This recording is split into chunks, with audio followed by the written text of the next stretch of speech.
All right, guys. Our next transition is going to be from the, rather than 50-50 to saddle, we get crazy and do it backwards.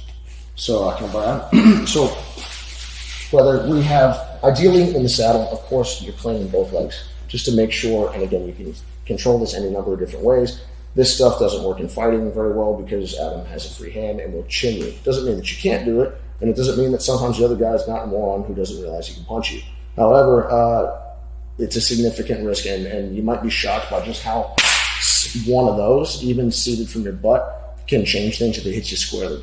So I would say, for the most part, it's not worth the risk. So I would try to stay further away from my partner and maintain distance. And again, this sucker becomes very, very important because that is actually, if Adam tries to come forward, very much a wall.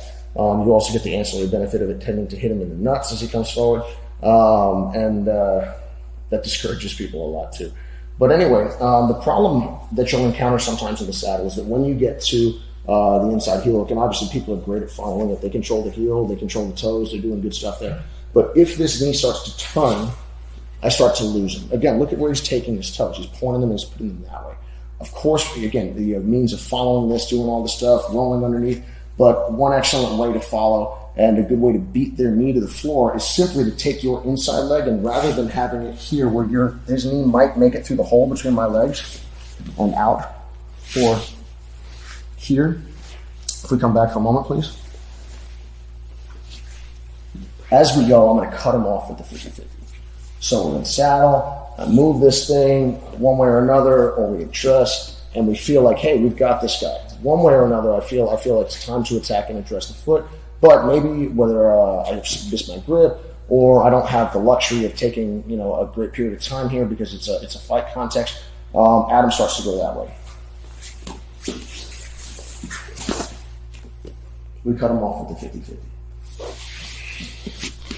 And the nice thing is, you cut him off with the best version of the 50-50, one where he doesn't really have a whole great deal of defensibility left. So